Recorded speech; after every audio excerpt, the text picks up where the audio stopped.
Waldo coming out of Thug Jitsu. You'll see Eve Edwards and Adrian Yanez in his corner. Another matchup of experienced gym versus experienced gym. These fighters also experienced. Luis Waldo trying to stay undefeated, trying to improve his record to 3-0. Has a 2-0 record now. And that's a murderer's row of a corner. Adrian Yanez, Eve Edwards.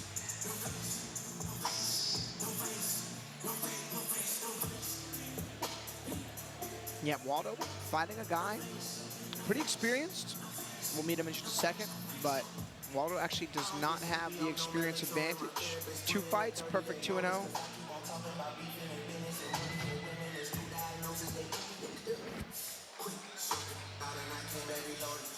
You saw his teammate Sean Tillman capture the lightweight championship. The last time Fury had a pro-am here with a brutal head kick KO. You know that does wonders for morale back home at the gym. We got Waldo in the cage. Let's meet his opponent. Please welcome Isaias Pereira to the red corner. All right, we have seen Isaias Pereira here in this cage many times with a record of 3 wins and 2 losses, ton of experience. This the fighter out of Renzo Gracie. You will see Lester Jr. and Sr. in his corner. Isaias is solid. He's tall and long for the weight class. Got good boxing, handles himself well on the ground.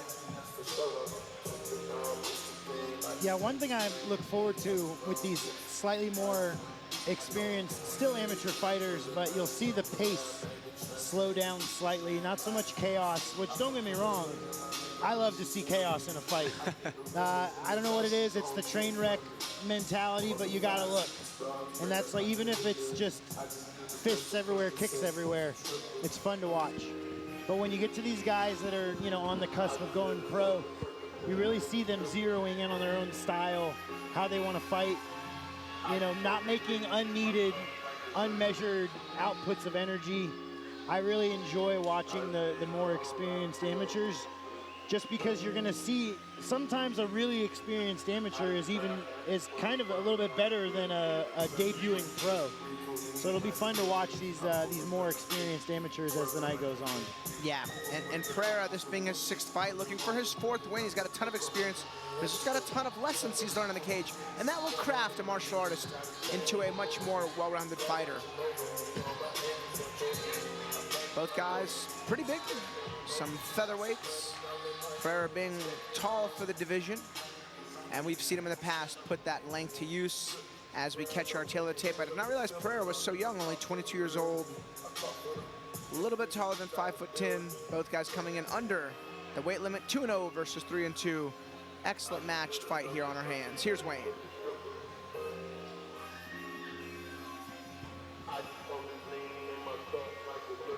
The following contest, brought to you by OnlyFans, is scheduled for 3 rounds in the Fury Amateur Series Featherweight Division. Introducing your first competitor, fighting out of the blue corner.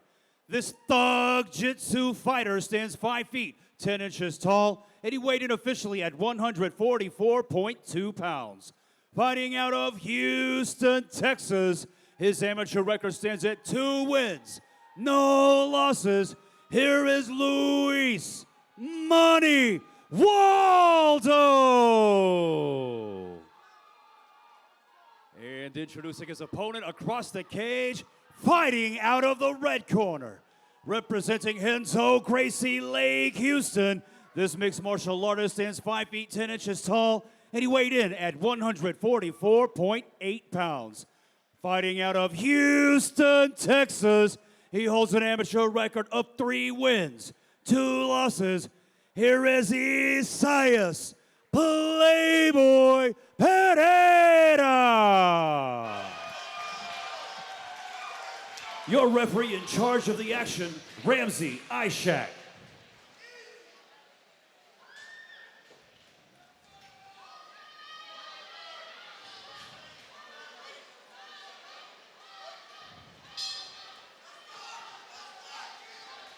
A little pause moment there right at the very beginning. Oh, a nice check on that kick there from Pereira. Oh, Nice overhand right, finds its home. Ooh. Hands are in the right spot. Head kick's not landing quite where the mark is. And Pereira just kind of kept his hands right in place. Wasn't moving a lot, but wasn't taking any damage. Yeah, we've seen Pereira tie up in pretty much every single one of his fights. Whether he tries to engage in the grappling or they end up crashing on a mutual combination. He does get a lot of clinch and grappling working in his fights. Man, that's like the fourth good low kick already there from Waldo. Now this is that patience or that slower pace that I was talking about. They're throwing. They are both in the mix of trying to find the combo sets, but there's not a lot of chaos happening. It's more so calculated chaos. Oh, they both kind of stun each other. Oh, man. Ooh. If the fight keeps going at this pace, we're going to see a knockout in the next couple of seconds. Because they're both throwing at the exact same time. Yep. Good little inside trip to get it to the ground.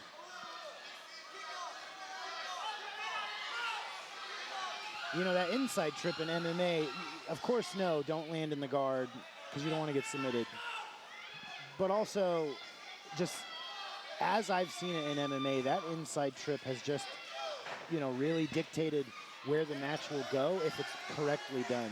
Yeah, and oh, nice little hook on the foot. It's funny, we actually see Benson Henderson in the corner for the MMA Lab guys today. He's the one who kind of pioneered that hook the calf with your foot to avoid the rear body lock dump. But yeah, the inside trip, that's like one of the only takedowns that you'll see in judo, wrestling, sambo, and jiu-jitsu. I mean, it's just like a takedown that works in all takedown grappling style martial arts. Nice high kick there from Waldo. Oh! And a high kick return from, oh man, he was out on his feet. Man.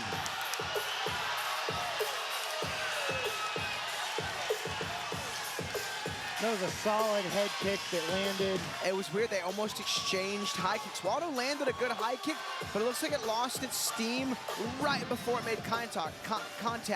And then Isais Pereira throws his high kick, and that should land the clean on the back of the head. Did have Waldo stumble on his feet. An amateur fight, they will stop it a bit early. I think Waldo could have been okay. We'll see a replay on this finish. Oh, he was, you know what? His hands were out. His hands weren't like protecting his face. They were kind of reaching. He got kind of lucky that Pereira didn't land something extraordinarily flush there. And that's an amateur fight. They're trying to avoid those put-to-sleep follow-up shots. Yeah. And I know how Waldo feels. He wants the chance to work his way out of that scenario. He's super upset, rightfully so, but he was really, it was his, you know, safety that's really looked out for. Yeah, and that's one of those things where, especially at the amateur level, we want you to make it to pro. We don't need you having too many knockout losses before that. Yeah, and notice he didn't stop it immediately. He saw the hands just not quite on the guard. Right. Props to Isais Pereira for the finish here in the second round.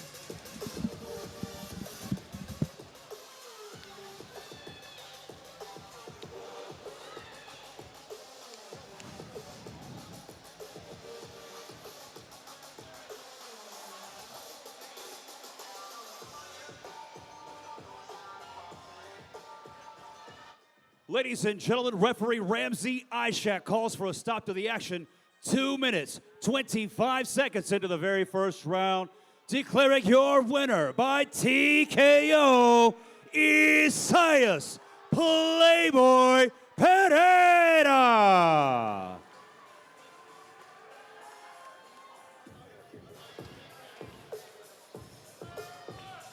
All right, guys, I'm here with winner Isais. Man, that fight was chaos while it lasted. Earlier in their fight, you guys both landed a good punch that kind of staggered each other. He threw a high kick, and it was a decent high kick, but then you threw a better high kick, and it got him almost out on his feet, man. What were you thinking when that high kick landed? When my high kick landed, I just thought, hey, fuck what gym they come from, Heritage. Hey, I got kickboxing, fuck that. Hey, man, that puts you at 4-2 as an amateur. That's a veteran amateur record, man. What do you want to do here in Fury next? Man, I just want like 2 or 3 more tough Ami fights. The champ is from 4 Ounce. I train there, so I have no interest in fighting Lloyd. Best of luck to him tonight. I just want 2 or 3 of the toughest fights I could get. My man, well, hey, keep the grind going. I just want to say shout out to all my gyms, training partners, coaches, my friends and family that came, and shout out to Big Lester. I think he's a big 28 years old today. It's his birthday. So, hey, if I could get that knockout bonus, that way we could go out, get some tortas. Hey, man, you earned it. Congratulations. Pereira, everybody.